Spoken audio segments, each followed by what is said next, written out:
But so anyway, we wanted to start making some money. We were always afraid of charging more fees, owners being turned off because of the fact that we were charging too many fees. So we stuck to like the big three. We were primarily just charging renewal fees, leasing fees, and management fees. And that's kind of what we lived on. So we always stayed kind of just barely profitable. I mean, we made money, we made decent money. We were able to, my business partner and I were able to acquire some different assets for ourselves. We've always been able to invest in our company and our growth strategy, but never had a huge amount of money that we made at the end of the year. This last year was actually, back up 2 years ago, in COVID, we actually lost money, which was a little bit scary. I mean, if you add in the PPP loan, which we didn't include as income, we were okay, we made money, but not much. And last year was our best year yet. And we're on track to basically kind of double what we made last year. And the biggest thing that changed is we just stopped being afraid to charge fees. There's so many people out there in the industry that teach you about all the fees you can charge. And everybody in our industry is so collaborative, it's so willing to help. It's just awesome. So we sat down and we made a list of the fees we thought were reasonable and what we wanted to charge, and we started charging more. And guess what? Not many people left. What we were afraid of, losing current owners or losing current management contracts or not winning new ones just didn't happen.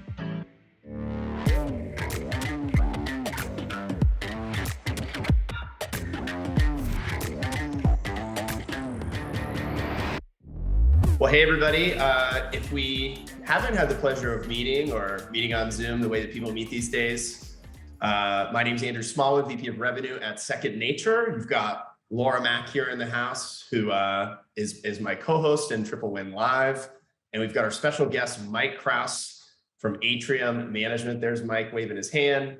Some of you are friends of Mike, supporters of Mike. Some of you will soon to be friends of Mike Krause. Probably, I haven't known anybody that spent an hour with Mike Krause that hasn't wanted to be friends with Mike Krause at the end of that hour. So I think a lot of people are going to really enjoy meeting Mike over the course of today. Thanks for taking out some time out of your Wednesday. We really do not take it lightly that you're taking time out of your day, as busy as everything is in property management, to be here, to invest in yourself, to get better, and stack more and more triple wins. So got some housekeeping to cover here for everybody real quick before we introduce Mike and get going. The first thing is Second Nature did something unprecedented. To our knowledge, there's never been a $10,000 cash giveaway just for professional property managers, not that we're aware of. We decided, hey, rather than putting all that into Facebook and Google and different advertising platforms, we wanted to bring that back to the professional property management community. And so Second Nature released a really fun video.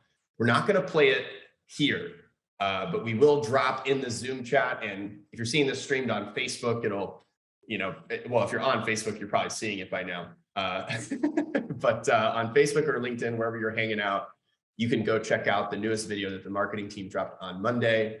I want to give a special shout out to Carol Housel on this team, Laura Mack, Alec Lower, and Brandy Hammond, the entire marketing team.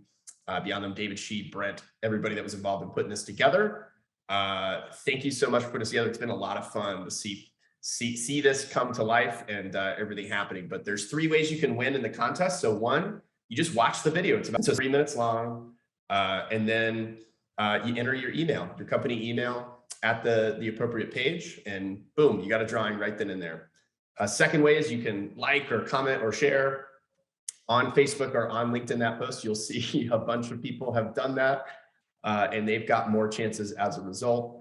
And the final thing is, if you're wanting to talk to Second Nature about your resident experience, about your resident benefits packages, you can book a time to talk to an RVP wizard, an expert on staff.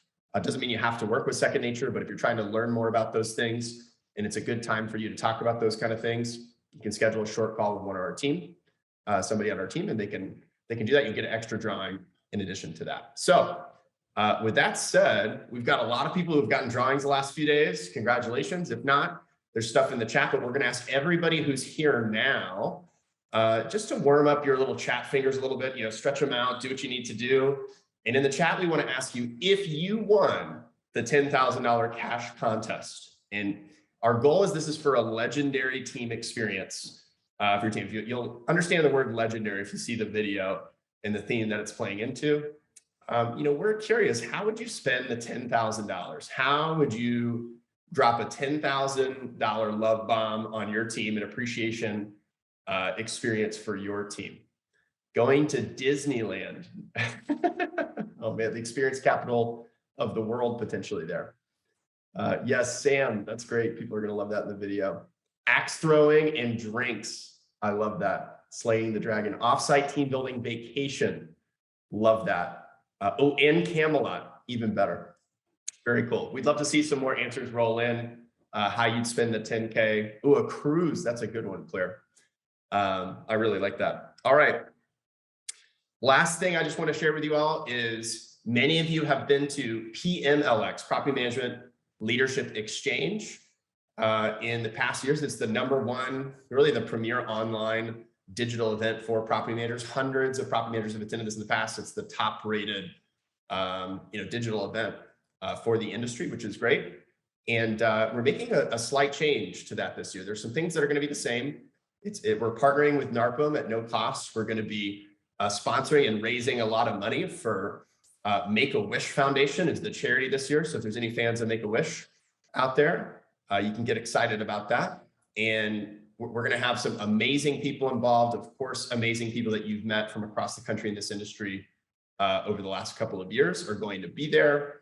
But we have a slight change to the name, and it's going to be TWLX, Triple Win Leadership Exchange. And so anyway, more info to come in about 2 weeks from now. You'll start hearing more about this, but you're hearing it here first. In August, we'll officially, we'll announce the dates in a couple of weeks, but it's going to be in, I believe, the 3rd week of August, and more info to come. I saw a draft of the registration website. It's really coming together and looking really great. So, okay, with that said, I think people have warmed up their chat fingers. Feel free to get your video on if you're a place where you can get your video on. And we'd love to see questions start to make their way in the chat. If you're not familiar with Triple Win Live, this is your first time here. We have a lot of people here for a 2nd, 3rd, 4th, 5th time. You're regulars, but if it's your first time here, Triple Win Live is a open format. We almost think of it kind of like a little more structured, a little more organized version of the lobby bar at a conference event where professional property managers can ask questions of other professional property managers. They can have discussion. There can be follow-up questions. Second Nature is here to facilitate. We've got a couple questions ourselves as members of this industry for the people we're talking to. And so we just want to bring people who bring great expertise, who have great stories, who've got just great people to meet and introduce you to them, some of our favorite people in the industry, and for them to meet you, vice versa, and just exchange some value here today through some great conversations. So it's a little more collaborative format than you might typically find, and we're looking forward to a lot of great interaction today. For those of you who haven't met Mike Krause, I'll do a totally insufficient introduction, but he's very well dressed. You can see one of his signature jackets there, and I often see him in formal attire when he's there at the office, which is great. But Mike's got a signature smile, and man, those piercing eyes that people, I'm going to keep complimenting his physical features here. Let me get to probably what most people are here for, which is Mike and his partner Adam started Atrium Property Management just a few years ago, and they quickly went from a couple hundred units to rapid ascent to well over 2,000 units, 2,500 units, I believe they're in the neighborhood of today, and are going to be finishing the year over 3,000. Is it even 4,000 units? It sounds like, Mike, you guys might be on track for. That's the goal. Our goal is to double up in 2024 or 2022. Cool. So not 2 years from now, it's this year. What year is it? That's right. So doubling in 2022 and start of the year, a little over 2,000 units, right? And so 4,000 by the end of the year. And it sounds like you guys are tracking for that. You've added hundreds of units this year, which is cool. So we're going to get into that. But another thing you'll learn about Micro Cover today, while leaving a lot of time open, is they have a really cool team culture. They've got strong values, and they do some kind of unique things to really engage some great talent. And they really stand on the people that they have on their team as an important part of what makes them different. and a reason that people choose to work with them. So great team, great talent. We're going to talk about that talent strategy, how they, build their culture over at Atrium. And there's also been recently, just in the last couple of years, important shifts in profitability and strategies and approach for not just growing, but growing in a sustainable way, and not growth at the cost of profitability. Doing this in a way where the business is really healthy, and making some decisions that really set them up for some exciting things long term. So I know we chatted a little yesterday, Mike. I mean, we talked for like 10 minutes about this stuff I was just talking about, and I think 40 minutes we were talking about good times and just fun memories together on the road. And maybe we'll start with that. Just a couple of fun things. So I want to kick off, Mike, with just a couple quick questions. Like, one is, what's a book you're reading right now, or a favorite book that you would recommend to other property managers? Is it safe to say that everyone in the room here would like to grow? So one of the things I got a chance to attend at the time it was called FU2, Filter Easy University #2. And it was a follow-up to just the first one that was FU, Filter Easy University. Now they're second nature, but I got to attend their sales training. And I heard a whole ton of stories about like gift giving and being memorable. And Andrew recommended a book for me, which I actually conveniently have sitting right here. This is right next to my desk, called Giftology. But that's not the book I'm going to recommend. There's one that's very similar called Mr. Schmooze. And I think it kind of takes it to another level in terms of developing your relationships and kind of getting your foot in the door with people through strategic gifting. So that's one on the sales front that I would highly recommend. Andrew's got a book in the background called the Experience Economy, I believe. Is that right? Is that I can't. It's blurred out. That's right. Yeah, it's blurred out. But we were talking beforehand. If you want a book on great customer Service Revolution is a book by John R. DeJulius III out of Cleveland, Ohio. There's a Urban Meyer picture right there. And Regina's shaking her head. It's a great book about customer service, talks about the experience economy, talks about how renters and pretty much anybody in the world today is looking for an experience, not just to purchase something. Good customer service is the basic, right? That's just expected nowadays. You got to take it above and beyond, and it's just a litany of stories of the companies that do that and do that well. So that's the book. Those are the two books I'd recommend. All right. So now that we threw Mike the softball, I want to throw him a little more of a fastball, but just a fun way of getting started. And then I see some questions rolling in. I'm just buying all of you time to ask a couple of questions. That would be great to bring up to Mike. Mike, can you tell us something? You've got friends on here, but can you tell us something that people don't know about you, or that people here wouldn't know about you? Yeah. So there are some people in NARPM on this out there and in the property management industry that probably do know this. I don't see any of them on the call. Claire may, I've said it before from stage. My nickname growing up was Cuddles because I love to cuddle. So I got it when I was like 3 from my babysitter who was like 13. So I like the older women, I guess. I'm not sure. Anyway, my mom still calls me Cuddles occasionally. And there's plenty of people that have me saved in their phone as that after I let them know that's my nickname. Dawn Ostovich has me saved in her phone as Cuddles. For no other reason than that's my nickname. I swear. Promise. Well, maybe we'll set a Guinness Book of World Records for largest adult cuddle on Zoom. We'll see how this thing ends. We'll see what happens. A little cuddle club at the end. All right, Mike, here's where I want to get into. And I've got a couple questions of, to me, it's very unique of how fast Atrium, just in a period of 3 years, was able to go from a couple hundred units to thousands of units, right? Just over a few years. And so could you talk a little bit about, in those early days, a little bit of, that story of being on that track? And could you tell the story in such a way that it illuminates some of the lessons early on of like what was really working that was creating, hey, we were adding doors and they weren't just going out the back door at the same time. Like we were able to effectively grow and scale the company. Yeah. So basically we went from about 220 doors when we started in January of 2015 to Andrew's right. We're right around 2,500 doors today. We actually started the year at 2,800 doors, but then we lost our biggest client. And I think we'll get into that at some point on this. But so our goal is to double up this year to go from basically 2,000 to 4,000 in spite of losing our biggest client. So that's kind of where we're at today. We built our company primarily through word of mouth and through referral marketing, relationships with brokers and relationships with real estate agents. We have every single dollar, which we spent very few, but every single dollar we've ever spent in traditional marketing, such as like Google AdWords, has never panned out. I don't think we've gotten a single contract from Google AdWords over the years. It works for some people. It did not work for us. So we've just doubled down and focused on things like building relationships. We sat down just to give you some examples.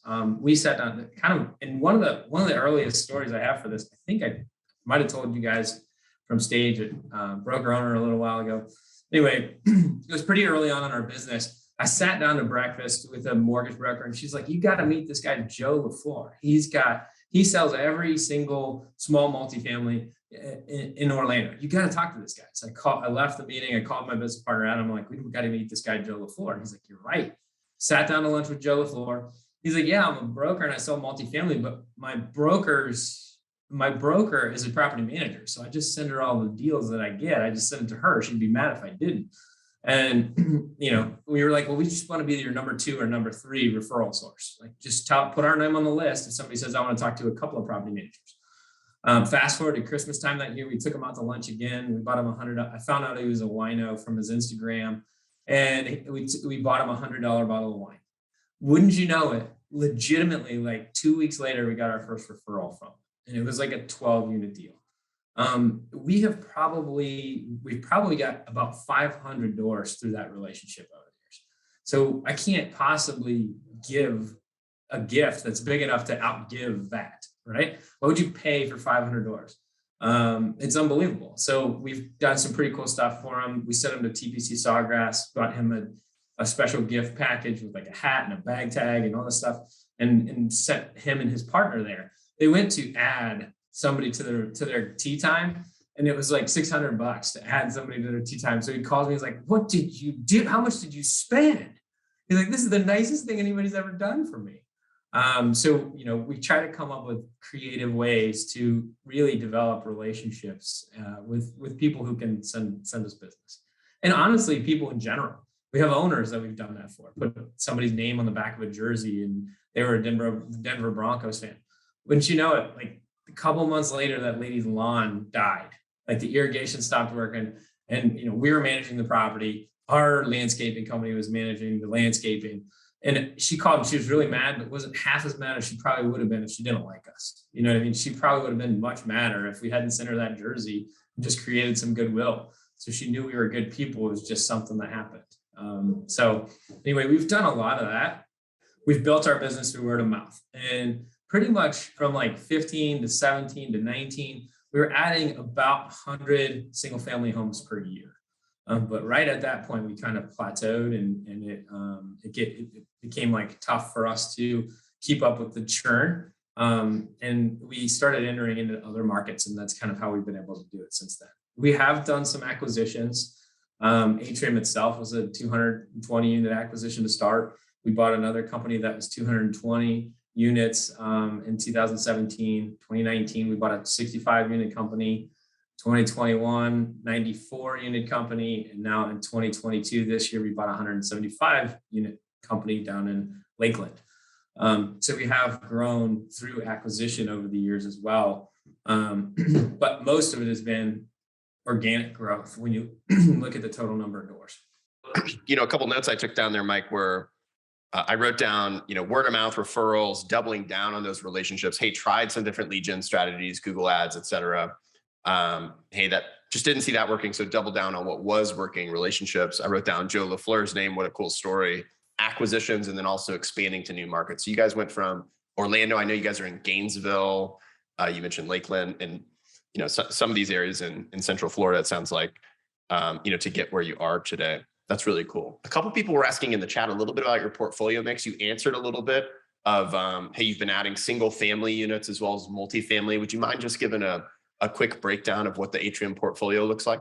Yeah, so we have about 1,000 single family homes, and the rest are either multifamily or boutique multifamily. Our biggest client, the 800 unit client, had about 300 multifamily units and 500 scattered site, small boutique multifamily units before he left. So we were split about a third, a third, a third then. Now it's, a little bit higher percentage of the single family stuff and about 1,500 of the boutique multifamily and the on-site multifamily, traditional multifamily. Thanks for laying that out. And yeah, you were alluding to this owner that was largest owner. And I thought it was interesting. We were talking, you mentioned a couple of years ago about how you guys were consistently growing fast and expanding, but really kind of had a pretty simple, revenue model, like a couple sources of revenue. And a couple of years ago, you guys kind of set on a path to, hey, we're going to change a little bit of how we do things. And it changed also how you thought about not all of our revenues the same, not every owner is as valuable as the next. And could you talk a little bit about just what did you guys notice? What set you on that path? And tell a little bit about what you guys discovered and learned as you went down that and what happened. Yeah, absolutely.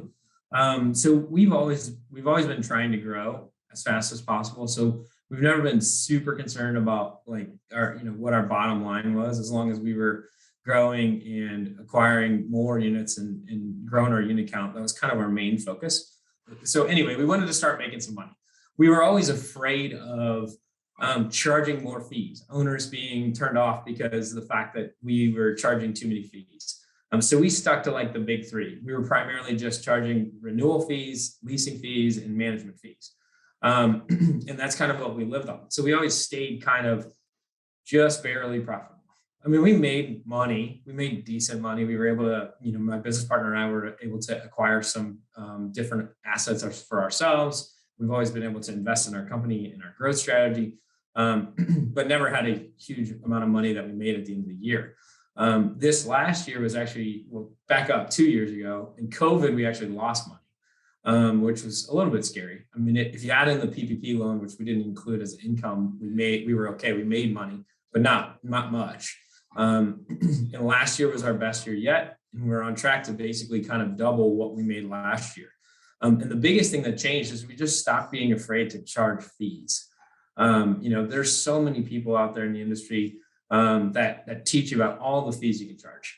And everybody in our industry is so collaborative. It's so willing to help. It's just awesome. So we sat down and we made a list of the fees we thought were reasonable and what we wanted to charge. And we started charging more. And guess what? Not many people left. What we were afraid of, losing current owners or losing current management contracts or not winning new ones just didn't happen. So the doors we were adding were more profitable. And then with charging new and creative fees on the doors that we had, we were able to make more money. Honestly, I know Andrew doesn't really want me to plug Second Nature, but that's a revenue stream that just didn't exist for us a few years ago.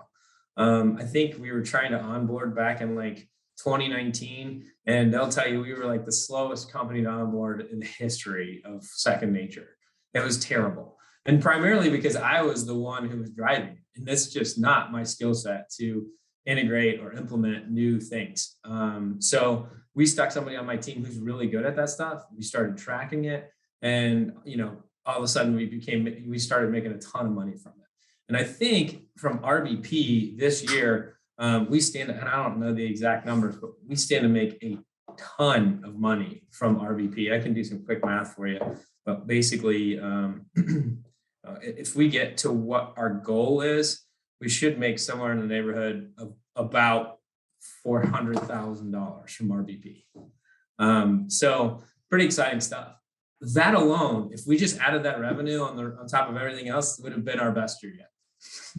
So in terms of if that was just all net profit right there, that would have been our best year outside of this year now. So adding those fees, adding those ancillary services that add value are just a tremendous thing. The customer service experience is so important today.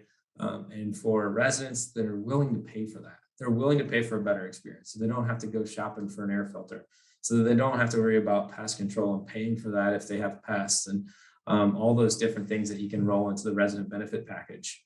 It's truly, and then honestly, just making the money off of it. It's truly a triple win when you get into that realm and those extra ancillary services. Hey, Mike, it sounds like the bottom line's looking good at Atrium, but if ever something wasn't to work out, I think we got a W-2 for you at Second Nature. You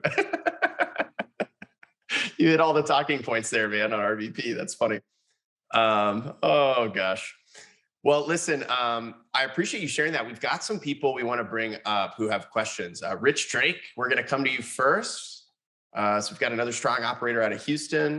I had a question about your comment. You called it boutique multifamily. Is that just kind of like the little 8 and 12 little houses together, or little row houses, or little 8-plexes and such? Is that kind of what you mean by that?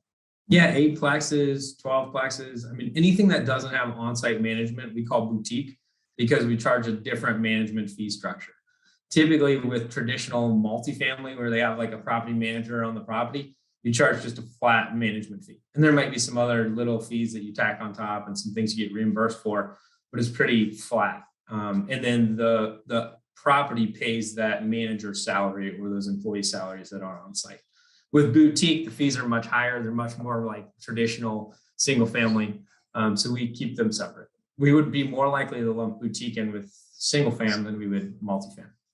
So where do you draw the line on when you decide on-site is financially viable versus go with off-site?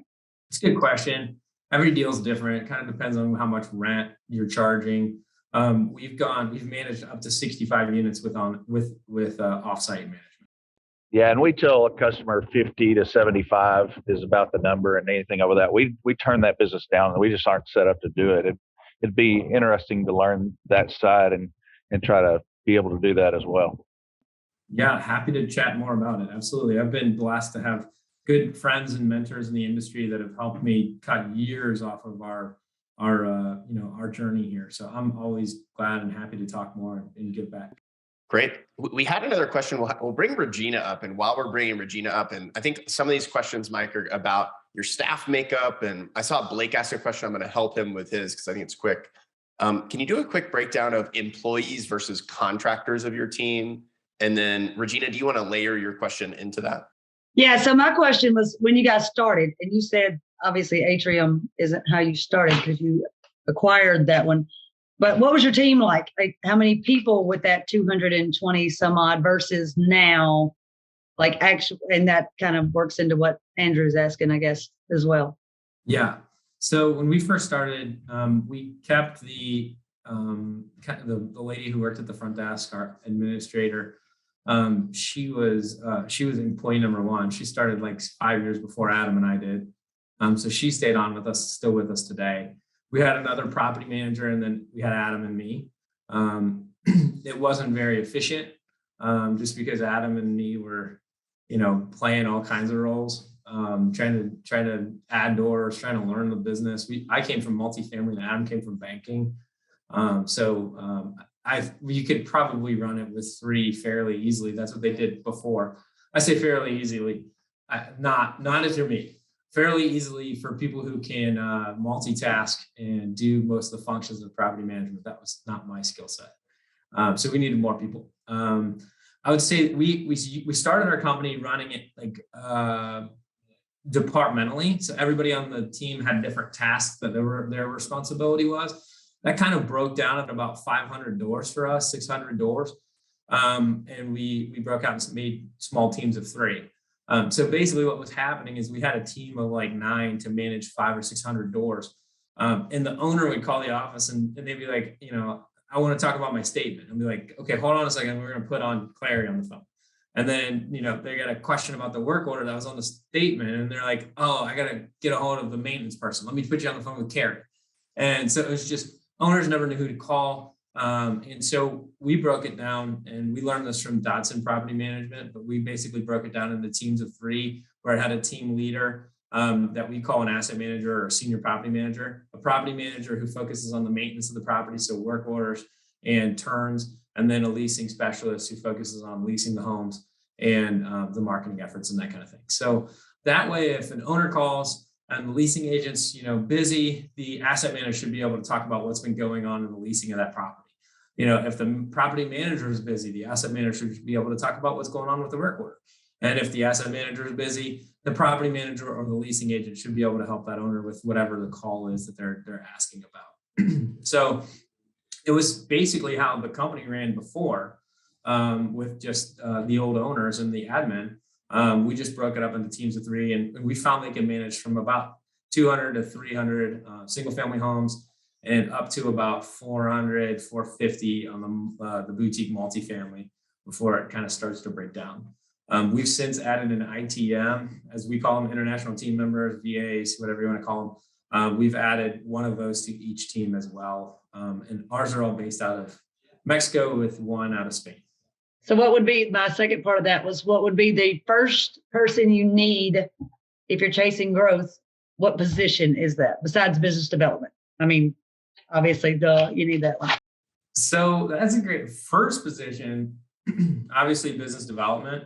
I mean, for us, we started adding markets, right? So, you might have 60 doors in a market and you add a person for that. And they're kind of their own pod until they can build it out.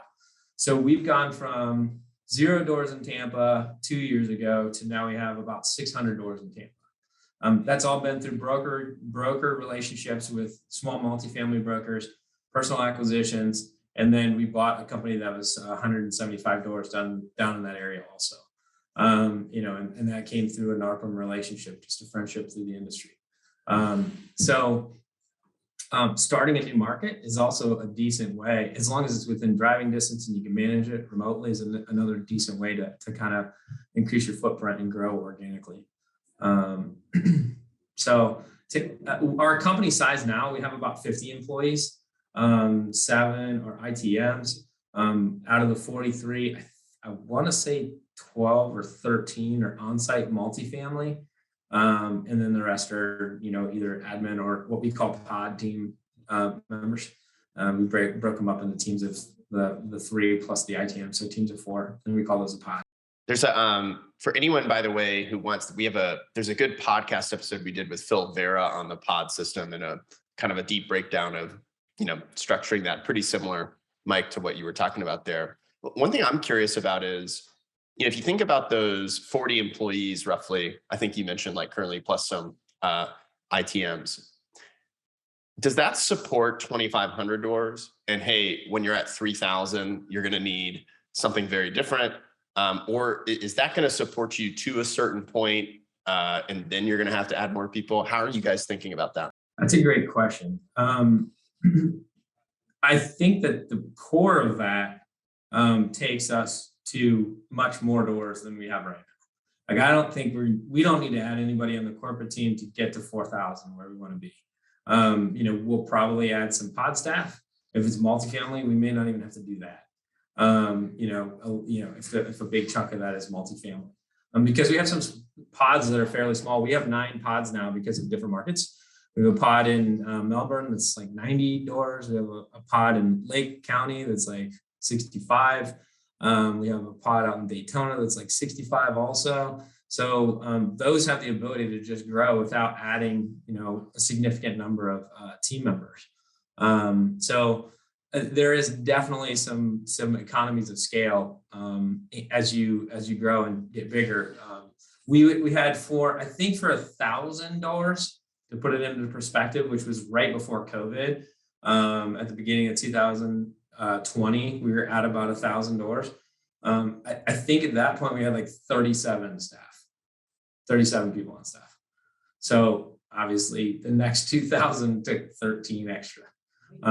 So there's definitely some scale there. Cool. I'm going to ask a couple. Jay Hartley, we can queue up next in just a minute. I'm going to ask a couple questions out of the chat that I think are quick, Mike. Just for time's sake, I'm going to hit you with them here. But one question was, do you charge a specific fee for asset management in addition to property management, or is that, kind of brought together as a total management fee, and hey, you get an asset manager and a property manager as a part of that. How do you think about that, and how do you ultimately monetize that? So on multifamily, we do. We have a part of our company called Atrium Capital Group, and that is kind of responsible for our acquisitions and development. And Atrium Capital Group will oversee the asset and charge an asset management fee on top of the property management fee. Some groups, some third party that we third party manage for, have their own asset manager, so we don't get to utilize that with them. But yeah, we do. It's typically just a flat fee of a flat percentage fee. Sorry. Cool. Jay, good to see you, my friend. Hope things are well in Texas. Okay, real quick. We've got several boutique multifamily, primarily single family, but we've added a couple of on-site multifamily properties here recently. And one of the transition stumbling blocks, I guess, if you will, has been that kind of shift to the RBP program, where the maintenance guys were traditionally changing filters for the tenants. All the traditional goodies were already kind of there, I guess, if you will, online access, so forth. Plus, they're used to being able to go down to the manager's office, pay rent, request maintenance, that kind of stuff. Can you kind of touch on what that looked like for you guys when you were transitioning your larger multifamily to the program? So just full disclosure, Jay, we actually don't use, and I'm sure Andrew's cringing here, we don't use RVP on our on-site staff multifamily. We do use it on our boutique multifamily. And those typically don't have on-site, service technicians and that kind of thing. So if you figure that out, you come find me. I'm going to keep your number around, Jay. We have. I blame Andrew for not stopping that question, because he had to know. So we are getting ready to do the preventive maintenance and the filter delivery on our big multifamily, but the full resident benefit package we haven't gone down that road. I see the renter's insurance as kind of like maybe a tie-in there for our larger multifamily to really kind of push that agenda, if you will, getting everybody on the program. The boutiques were easy. The houses were relatively easy. Well, we did the houses first, then the boutiques, and that kind of just flowed together nicely. But the larger on-sites is where we're kind of struggling with right now. And I should qualify that too. Typically on our larger offset with the on-site management, we don't actually see any benefit from ancillary fees, because we just take a percentage of the gross revenue or the gross receipts for the property. So there hasn't been a push for it, primarily because we don't get the benefit. So why go through the hassle? Sorry, again, second nature, but that would be the big reason we haven't pushed. But if we were to work it into future contracts, that'd be a great idea. And you're exactly right. Pest control is another way that you can kind of easily put that in there. The credit reporting, the credit protection or the identity theft protection, all things that people want and would benefit from on that side, that you could charge like a RVP light or something along those lines, right? Like 2 different levels. I'll jump in here real quick, Jay, and we can connect you actually to a couple other clients who have done this, that have mixed portfolios of large multifamily, and then they also have scattered sites, small multifamily and single family, and they are running an RVP on all of the asset types, but how they do it is a little bit different based on the asset type. So there are nuances there to how it gets done, but I love that. Absolutely, there is opportunity there. We have customers who are doing that, and yeah, happy to connect you to them. Awesome. Thanks. Great question. Cool. All right. Mike's like, oh wait, maybe I can make $450,000 instead of just There's an opportunity. Maybe Mike got his money worth today. Always learning. That's right. Mike, one thing I wanted to, and we're going to bring Randy Huntley up. I think he's got a fun question, but I'm going to ask you one more serious question as we're bringing Randy up, which is, you've talked about your team and the makeup of your team and the structure of your team and what's in your portfolio, et cetera. But I think it's important for people to hear, like I remember when you were first rolling out RBP, and one of the questions asked you, I'm like, hey, what are things you can do now that you couldn't do before? And one of the things you mentioned was your team had this interest of like getting healthy, and you like hired a personal trainer or something like that to come to the office. It sounded like a kind of a unique thing and a perk, especially for a small business to provide. And I know you guys have won like best place to work. There's a lot of pride in the office, that kind of thing. I've seen some hilarious videos. Maybe we'll have time to show one at the end of just some fun. Like you can tell there's a great bond. There's a great culture at Atrium and some great people there. Could you speak a little bit to what have been the keys as you've grown to really, having a team that works well together? I know it's always challenging. There's challenging moments too, but it seems like you guys have done a great job on the whole. What would you share with people to that end? In terms of like creating culture and like creating a team environment. So Andrew's right too. Like part of what it boils down to is you have to make some money to be able to provide for your team. Like when we were first, starting up at Atrium, our first year, I think we went to like Buca di Beppo for our holiday party, which is I'm not knocking anybody that took their team to Buca di Beppo, like at all. But it's not the craziest group experience. Like everybody's been to like the Second Nature parties with the guys on stilts with Tron outfits on and like DJ Waffles on the ones and twos. Like that is an experience in a party. You have to make some money to be able to do that. So charging some extra fees and has created the opportunity for us to do some cool things. We do have a personal trainer that comes to our office twice per week.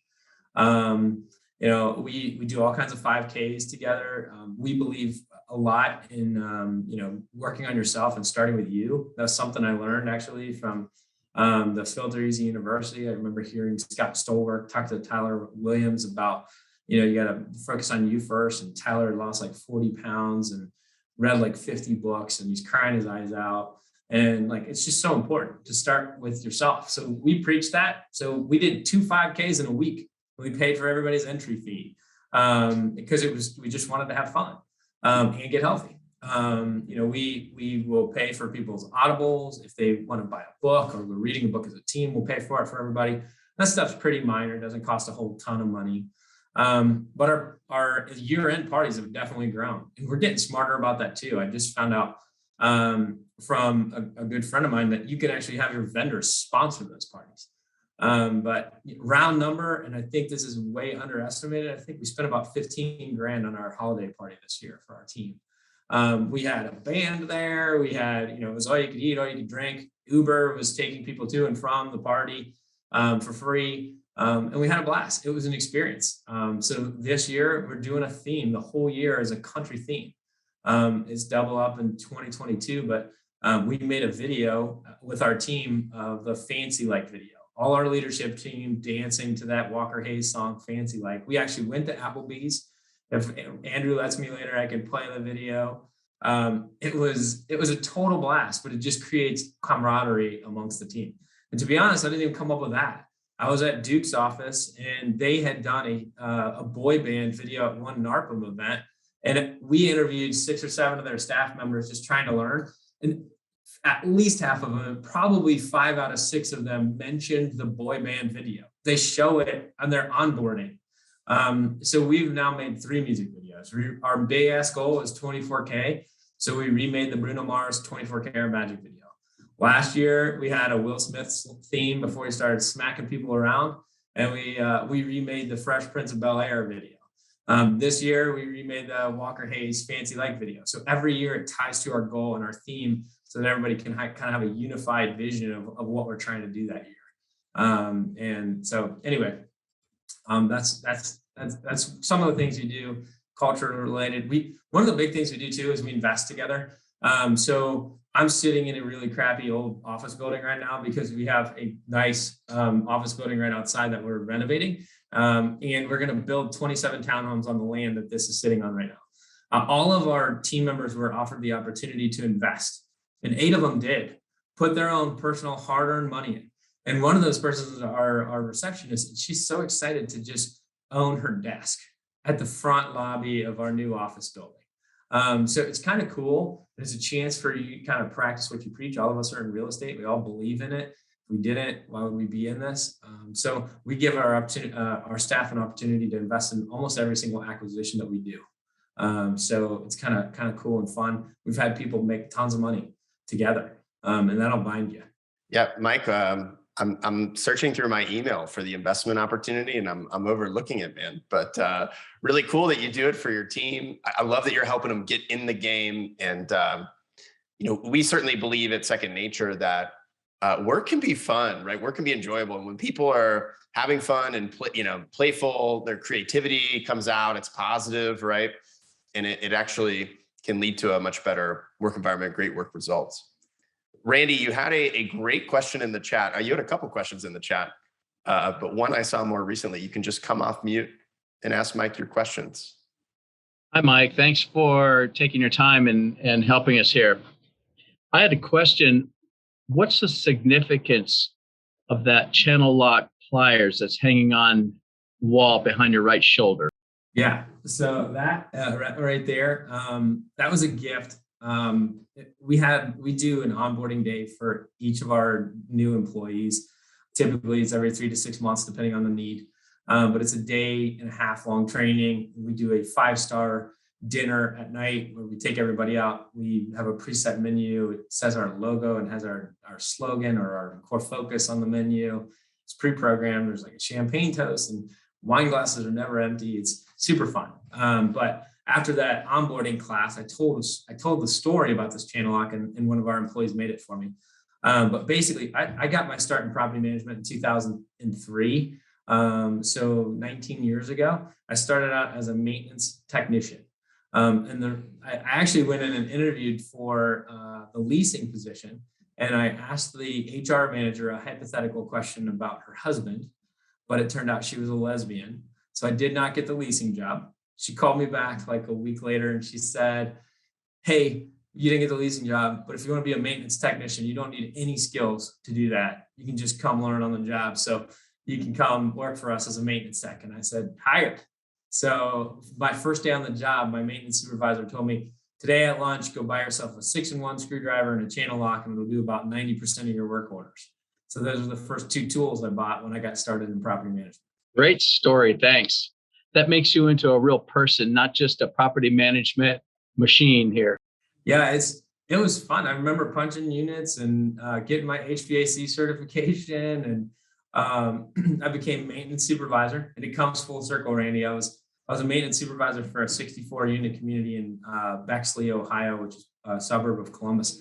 And recently it came on the market. And that is exactly the type of property that we would buy, 64 units. So there was a shot for a minute there that I was going to be able to buy the building that I used to be the maintenance supervisor at. So it didn't happen. It was way overpriced. I actually called, it was managed by the company I used to work for still. And I called the president. I was like, hey, is there any way that you could like give me a deal? And he's like, you want me to give you a deal after you stole all these employees? He's like, are you out of your mind? And so we had a bunch of people that I used to work with come to Atrium. Anyway, it was a hilarious conversation, and I did not get a deal. He was going to charge me like a premium. There's no way I was getting that property. Thank you. Andy, thanks for your questions. Yeah, thanks for coming up. Mike, we got to be careful, man. Too much Ohio, and all of our Michigan Wolverines folks are going to like unsubscribe and leave and be like, who did they bring on here? It's actually better for the whole group. Awesome. Cool. Laura, if there's any other questions we have, we can queue them up. I've got one more for Mike here before we end with some rapid fire stuff. So Mike, something we talked about yesterday briefly was, hey, word of mouth, referrals, it's a huge part of what's built your business. But what are people saying about Atrium, right? That's like, what's the reason to pick Atrium? What are they telling? Like, obviously you guys take care of people, you show them and make them feel special, probably gives them a lot of confidence and trust they're going to treat anybody they introduce you to well. I'm sure that's part of it, but what are the things you guys really hang your hat on and really say, this is what we focus on doing extremely well, what we're known for, what our reputation is built on? Yeah. Until recently, we had on our website that we were like on the forefront of technology, and that was just a lie. So it's definitely not our tech. I would say we are good at tech. We're good enough. Typically, I mean, I told Andrew this on the call. I like to learn from other people's experience. Like, experience is a great teacher. Other people's experience is a lot less costly. So I just find people in the industry who've tried the softwares and ask them if it's good. And it cuts a lot of time off your trying out and vetting new softwares and different programs. If I had to say one thing that sets us apart, it's our people. And I'm sure everybody out there says that. But like, what happens is our owners start relationships and they do trust and respect who is managing their property. Trust is one of the biggest things. So we're very transparent with our monthly reporting. They get copies of invoices loaded to their portal that match up with their owner statements. And so it just creates a trust factor. And we're always going to do the right thing. One of our core values is integrity, do the right thing.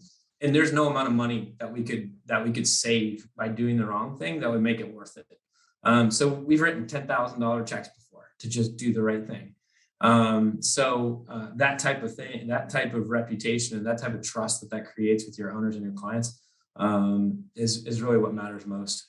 We talk a lot about customer experience. When someone comes to pick up their keys to come live on an Atrium property, in the lobby, we have up on the screen the name of that resident who's coming to pick up their keys.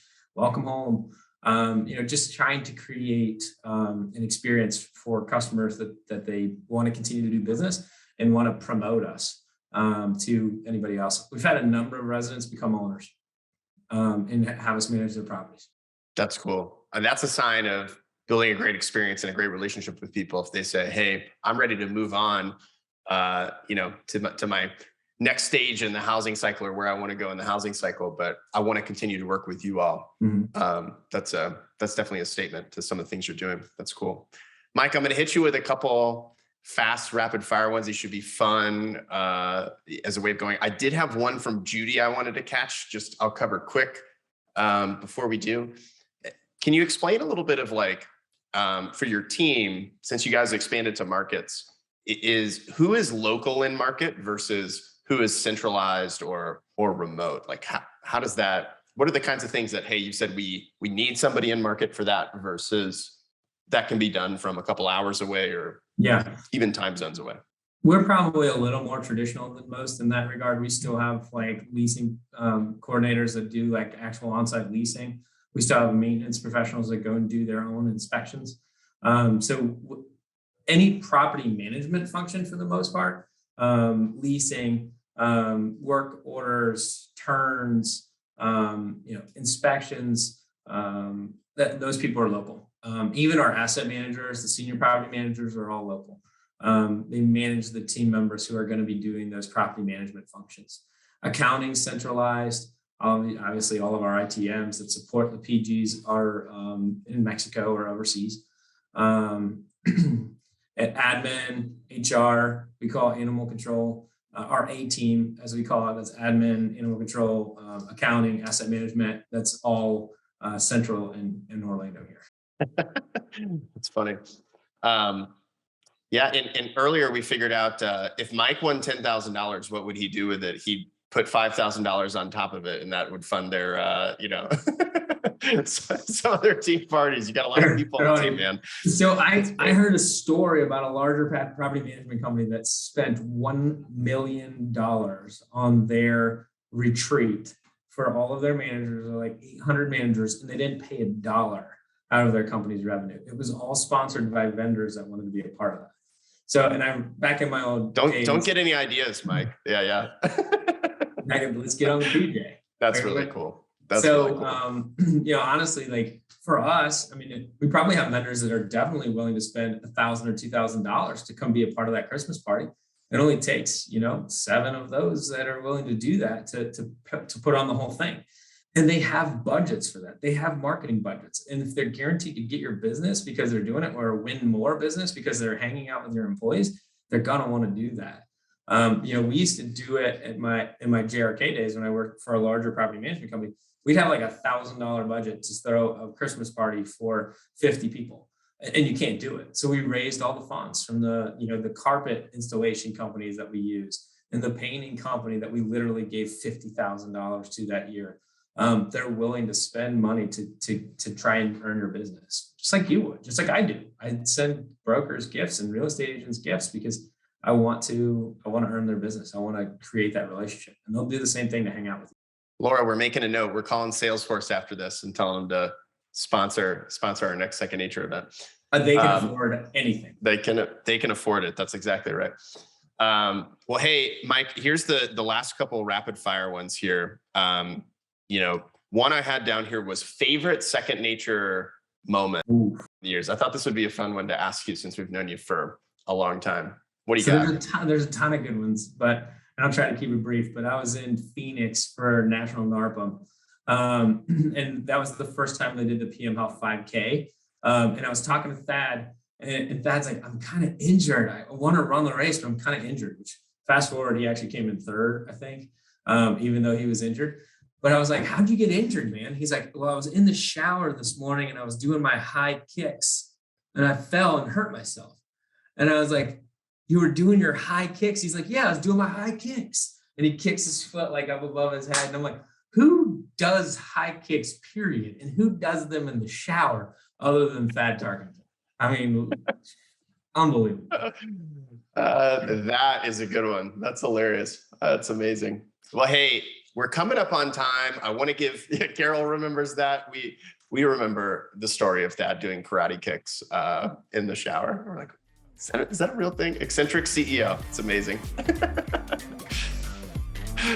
Oh, Mike, thanks for sharing that, man. Thanks for being with us today. Thanks everybody for being with us. We'll catch you guys next week. Take care, everybody. That's all for today's Triple Win Property Management Podcast. Thank you so much for listening. Thank you so much for sharing a piece of your life with us. We do not take it for granted. I also want to give a shout out to Carol Housel for everything she and our team does to make these possible. It's crazy to think about over 5,000 professional property managers have pressed play on episodes in season 1 and season 2 now. And we really want to encourage you to keep giving feedback because more and more people are listening. It's getting better and better and better thanks to everything that you're sharing with us. If you liked this enough to listen, I want to encourage you to share it with other people.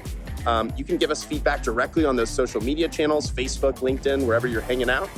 You can also send us an email at triplewin@secondnature.com. And we just want to give more.